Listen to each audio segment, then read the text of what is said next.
विधायक कह रहे हैं जयराम महतो कि पहले उनको खुद पर लागू करना चाहिए ये चीजें, तो क्या जयराम महतो इन तमाम सुविधाओं को क्या? बिल्कुल डंके की चोट में जयराम महतो जो कहता है वो करता है। हमने 1.5 साल पहले कहा था सदन में हमारी उपस्थिति होगी, जिस रूप में होगी हमने करके दिखाया है। जयराम महतो जो कहता है वो करता है। मैया सम्मान की राशि 2500 रुपए सम्मान है, तो मैं चाहूंगा हम लोग एक सार्थक दिशा में बढ़िया महोदय। आज जितने भी माननीय हैं उनको बस की सुविधा दी जाए, जितने भी माननीय हैं अपने घर से ट्रेन की सुविधा से सदन आए, जितने भी माननीय हैं वो अपना टीए भत्ता का त्याग करे, जितने भी माननीय हैं यह जांच हो कि उनके बच्चे सरकारी स्कूलों में पढ़ते हैं या गैर सरकारी स्कूलों में पढ़ते हैं, निजी स्कूलों में पढ़ते हैं, इस विषय का भी जांच हो। अगर उसमें अगर कसौटी में उतरते हैं हम कहेंगे ये मैया सम्मान योजना है, और नहीं तो इसे केवल और केवल जिस सपने के साथ ये राज्य अलग हुआ था वो सपना कहीं ना कहीं अधूरा होगा महोदय। 2500 रुपया सम्मान की कसौटी नहीं होगा।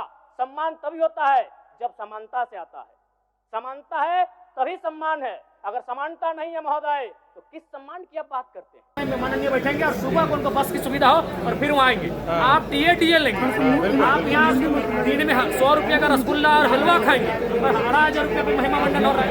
पूरा 3 दिन का समय इसी पे बहस हो रहा है। जैसे आप झारखंड के 24 साल के झारखंड के लोगों को कोई वरदान दे दी 18,000 रुपया, तो इसीलिए हमने स्पष्ट कहा कि आपके बच्चे बाल में लगाएंगे बनफूल और गरीब के बच्चे लगाएंगे धूल और आप महिमा मंडन करेंगे। लेकिन जवाब नहीं मिला जयराम जी। जवाब किसमें है जो जयराम महतो के सवाल का जवाब दे सके? दे करे सार्वजनिक, करे तमाम 12 के 12 मंत्री सार्वजनिक करे कि उनका बेटा उनकी बेटी कौन सी पढ़ते हैं, ठीक किया है, करे सार्वजनिक। लेकिन क्या स्थिति है, पक्ष हो चाहे विपक्ष हो, इस पर एकदम शांत रहते हैं। देखिए हम बीच में नहीं टोकते हैं।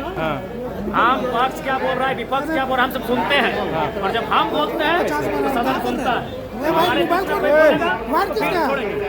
सीजीएल पर भी आप वैसे आक्रामक दिखे, क्यों नहीं दिखेंगे भाई? उस पर भी उदासीन जवाब रहा, कुछ खास नहीं गंभीरता नहीं दिखाई गई। कुछ नहीं, देखिए सरकार को भी मालूम है चुनाव समीकरण से जीत के आती है। लाठी तो छोड़िए, अगर आप यहाँ छात्रों पे अगर गोली कांड भी होता है तो सरकार को फर्क नहीं पड़ेगा, क्योंकि चुनाव समीकरण से जीते जाते हैं, मुद्दों से नहीं जीते जाते हैं। सरकार को जो वोट देने वाला पक्ष है वो एक बहुत बड़ी आबादी है। छात्रों पे गोली भी चलेगी तो छात्रों को दोषी वो ठहराएंगे और बोलेंगे हम 2029 में यही सरकार को बनाएंगे। तो सरकार को ही मालूम है, वो दिल्ली की सरकार को मालूम है और रांची की सरकार को ही मालूम है कि चुनाव मुद्दों से नहीं चुनाव समीकरण से जीता जाता है। इनके पास वो वोट का समीकरण है। अच्छा, आपने कहा कि स्कॉलरशिप के जरिए जो है 2500 दिया जाए, बिल्कुल क्या गलत कहा हमने? ये 18 साल की लड़की को 2,500 रुपया देंगे और महिमा मंडन करेंगे। हमने कहा आप उसको अगर स्कूल जाने से पहले पैसा देंगे तो चाट छोला और सिंगाड़ा में खर्च करेगी, वो अपने श्रृंगार के सामग्री में खर्च करेगी। आप स्कूल जाने दीजिए, उसका अटेंडेंस होने दीजिए, उसके बाद स्कॉलरशिप के रूप में 2,500 रुपया दीजिए, यही पैसा दीजिए। लेकिन नजरिया बदले। सरकार तो इसी उपलब्धि बता रही है अपना।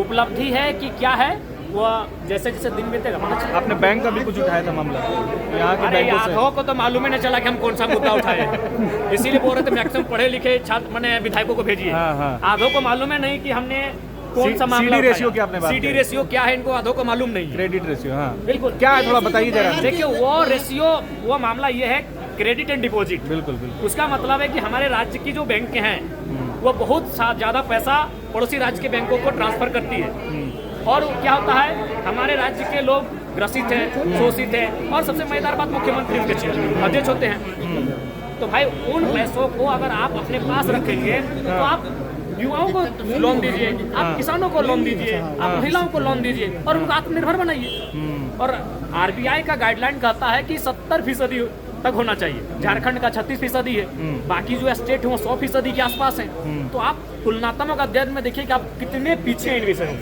जयराम जी, आपने जो बच्चों वाला सवाल उठाया उस पर उनको तकलीफ हुई होगी। आपने कहा कि जांच होनी चाहिए, उनके बच्चे कहाँ पढ़ते हैं? क्या तकलीफ है?